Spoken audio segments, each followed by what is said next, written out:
नमस्कार दोस्तों, कैसे हैं आप सब। मैं हूं एस्ट्रोलॉजर मीनाक्षी और आज के इस वीडियो में बहुत बहुत स्वागत है आप सभी वृश्चिक राशि वाले जातकों का, यानी कि स्कॉर्पियो ज़ोडिएक का।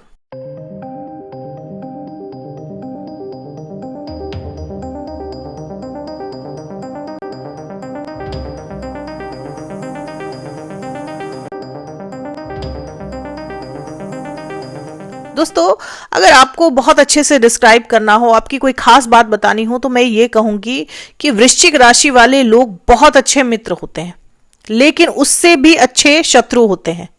क्योंकि वृश्चिक राशि एक जल तत्व राशि है, तो आप में इमोशंस बहुत होते हैं। आप दूसरे के दुख दर्द को फौरन समझ जाते हैं और उनकी सहायता भी करते हैं। मित्रों के मित्र होते हैं आप। लेकिन अगर किसी व्यक्ति ने आपसे शत्रुता मोल ले ली, दुश्मनी मोल ले ली, तो फिर आपसे बड़ा शत्रु भी उनका कोई नहीं होता। क्योंकि मंगल इस राशि के स्वामी हैं और 8वीं राशि है वृश्चिक राशि। तो अगर किसी ने आपसे शत्रुता मोल ले ली, उसी दिन से उसका दुर्भाग्य शुरू हो जाता है। इसकी वजह यह होती है दोस्तों कि आपके अंदर जितना इमोशन होता है, जितना वाटर होता है, जितना जल तत्व होता है, उतना ही अग्नि तत्व भी होता है। और जब ये दोनों आपस में टकराते हैं तो कहीं ना कहीं आपके अंदर एक जो बैलेंस बनना चाहिए इमोशन का, वो नहीं बन पाता। आप जीवन भर अपने अंदर के इमोशन को बैलेंस करने में ही जूझते रहते हैं। कभी आप लोग बहुत सॉफ्ट रहते हैं, बहुत इमोशनल रहते हैं, और जरा सा किसी ने भड़का दिया तो आप लोग एकदम से एग्रेसिव हो जाते हैं। आप में क्रोध ज्यादा होता है, उतावलापन भी ज्यादा होता है। और कुछ ऐसी ही स्थिति रहेगी अप्रैल के महीने में आप लोगों की। क्योंकि मंगल ऐसे तो अभी राहु के साथ है, लेकिन 2 अप्रैल को मंगल देव राशि परिवर्तन करेंगे और यहां पर आपके 5वें भाव में शनि के साथ युति बना लेंगे। दोनों ही स्थिति में अंगारक योग बनता है।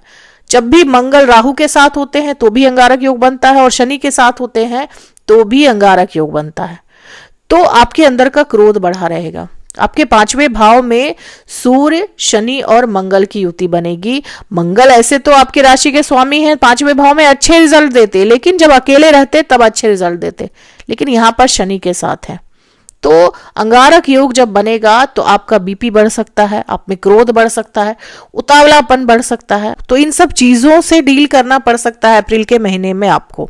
इसके अलावा आप डिहाइड्रेशन का शिकार हो सकते हैं, आपकी आंखों में जलन हो सकती है, आपको सिरदर्द रह सकता है, माइग्रेन रह सकता है। इस तरह की समस्याएं, फिजिकल प्रॉब्लम भी आपको रहेंगी अप्रैल के महीने में। बात करें आपके जॉब की, आपके कामकाज की, तो क्योंकि सूर्य और मंगल की युति आपके 5वें भाव में है, यानी आपके पहले भाव के स्वामी और 10वें भाव के स्वामी आपके त्रिकोण में बैठे हुए हैं, तो ये युति आपको अच्छे परिणाम देगी आपके जॉब के मामले में। आपने पहले से जो काम किया है उसका रिजल्ट आएगा। 14 अप्रैल तक उसका परिणाम आ सकता है और वो परिणाम आपके पक्ष में हो सकता है। यानी अगर आप अपने प्रमोशन का वेट कर रहे थे, आप इंक्रीमेंट का वेट कर रहे थे, या फिर आप एरियर वगैरह का वेट कर रहे थे, तो वो आ सकता है 14 अप्रैल तक, उससे आपको लाभ मिलेगा। टीम वर्क काम आएगा आपको आपके कार्यालय में। अगर आप टीम वर्क करते हैं तो वो ज्यादा फायदेमंद रहेगा। आपके सहकर्मियों का सहयोग मिलेगा और उनके सहयोग से आपको तरक्की मिल सकती है। आपके सहकर्मी आपका साथ देंगे और उनके साथ से आपको लाभ होगा, आपको फायदा होगा, क्योंकि शुक्र आपके 6ठे भाव में है, भरणी नक्षत्र में है। क्रोध पर नियंत्रण रखना अपने कार्यालय में भी। अपने बॉस से बहस ना करें, बॉस को हो सके तो खुश रखें। सूर्य भी मंगल के साथ है, तो जितना ज्यादा बटरिंग आप करेंगे अपने बॉस की, उतना ज्यादा आपको इस वक्त अभी लाभ होगा। तो थोड़ी सी बटरिंग आप अपने बॉस की कर सकते हैं, आपको इससे लाभ ही होगा, नुकसान कुछ नहीं होगा। बात करें व्यापारियों की, तो व्यापार में लाभ पाने के लिए, तरक्की पाने के लिए आपको अपने व्यापार में नए नए आइडियाज लगाने पड़ेंगे। एक नयापन लाना पड़ेगा आपको आपके बिजनेस में, थोड़ा सा रिनोवेट करना पड़ेगा, थोड़े से नए आइडियाज आपको जोड़ने पड़ेंगे अपने बिजनेस में, तभी आपको लाभ होगा, तभी आपको फायदा होगा, प्रॉफिट होगा। यानी पुराने तरीके से अगर आप काम करते रहेंगे तो स्थिति हो सकता है कि यथावत चलती रहे, लेकिन अगर आप कुछ नया एड ऑन करते हैं तो उससे आपके व्यापार में आपको तरक्की मिल सकती है। क्योंकि पुनर्वसु नक्षत्र में है इस वक्त बृहस्पति देव। पुनर्वसु यानी कि पुनर्वास, नयापन, कुछ नया होना चाहिए। तो जब आप नयापन लाते हैं अपने व्यापार में तभी आपको लाभ होता है। तो कोशिश करें कि अपने व्यापार में नए आइडियाज को इंट्रोड्यूस करें, नए आइडियाज को एड ऑन करें। और बृहस्पति पुनर्वसु नक्षत्र में है। पुनर्वसु यानी पुनर्वास, यानी कि एक न्यू स्टार्ट। तो आपको एक नए तरीके से अपना व्यापार फिर से शुरू करना होगा, नए आइडियाज उसमें डालने होंगे, तभी आपको व्यापार में मनचाही तरक्की, मनचाहा लाभ मिल सकता है।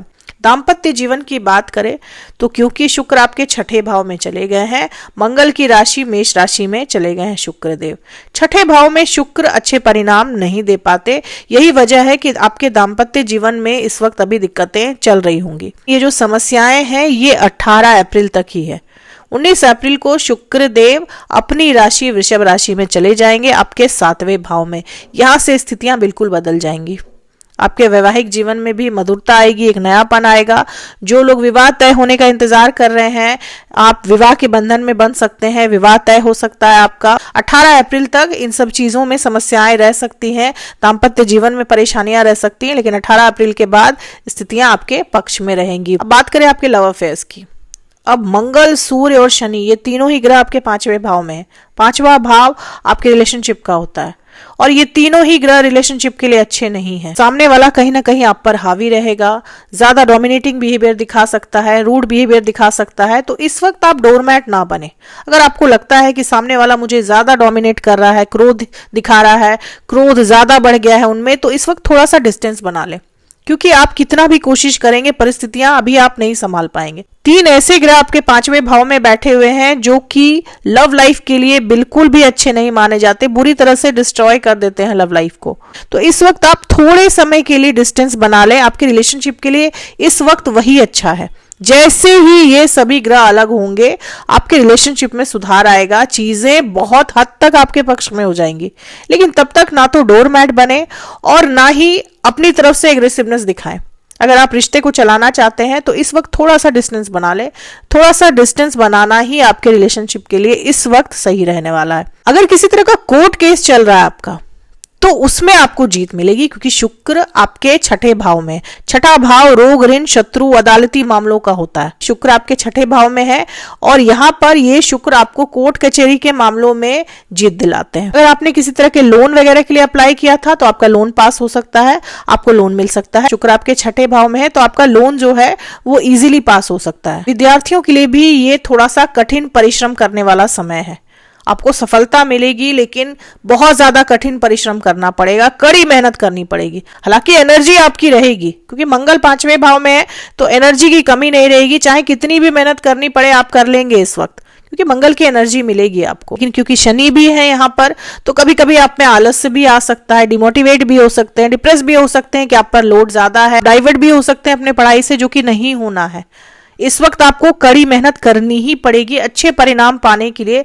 कड़ी मेहनत के अलावा इस वक्त आपके पास कोई चारा नहीं है, कोई शॉर्टकट नहीं है, कि ये जो युति है सूर्य, मंगल और शनि की, कड़ी मेहनत के बाद ही आपको अच्छे रिजल्ट दे पाएगी। आप जितनी मेहनत करेंगे सफलता उतना ज्यादा आपके नजदीक आता जाएगा। अब बात करें आपके फैमिली की, आपके पारिवारिक माहौल की, तो परिवार का माहौल भी अशांति भरा रह सकता है। आपको आपके परिवार में सुकून की कमी दिखेगी, शांति की कमी दिखेगी। इस वक्त इस तरह के माहौल से आपको गुजरना पड़ सकता है आपके घर में, क्योंकि राहु आपके चौथे भाव में बैठे हुए हैं और परिस्थितियां कुछ ऐसी बनी हुई है कि घर में भी कलह कलेश रह सकता है, अशांति रह सकती है, जिस वजह से आप थोड़े से बेचैन रह सकते हैं, थोड़े से परेशान रह सकते हैं। अब ऐसा कौन सा उपाय है जिसे करने से वृश्चिक राशि वाले लोगों के जीवन की अधिकतर समस्याएं हल हो जाती हैं? दोस्तों, सबसे बड़ा उपाय आप सभी वृश्चिक राशि वाले लोगों के लिए होता है हनुमान चालीसा का पाठ करना। क्योंकि मंगल आपके राशि के स्वामी है तो आप प्रत्येक दिन कोशिश करें कि हनुमान चालीसा का पाठ आप जरूर करें। इसके अलावा आपको अपने घर में पंचमुखी हनुमान जी की तस्वीर नॉर्थ ईस्ट डायरेक्शन में जरूर रखनी चाहिए और उनकी पूजा भी आपको जरूर करनी चाहिए। इसके अलावा आप रक्तदान करें। रक्तदान करने का विशेष लाभ होता है आप सभी वृश्चिक राशि वाले लोगों के जीवन में। अगर आप सक्षम है, फिजिकली फिट है, तो आप रक्तदान जरूर करें, ब्लड डोनेट करें। आप देखेंगे कि आपको ब्लेसिंग तो मिलेगी ही, लेकिन आपके जीवन की समस्याएं भी एक एक कर हल हो गई। दोस्तों, ये थी मेरी एनालिसिस वृश्चिक राशि वाले लोगों के लिए। उम्मीद करती हूँ कि आप लोगों को वीडियो से काफी जानकारी, काफी हेल्प मिली होगी। अगर वीडियो से हेल्प मिली हो तो चैनल को सब्सक्राइब करें, लाइक करें, शेयर करें, कमेंट करें और बेल आइकन जरूर दबा दें। दोस्तों, तब तक के लिए जय माता दी, जय श्री राम।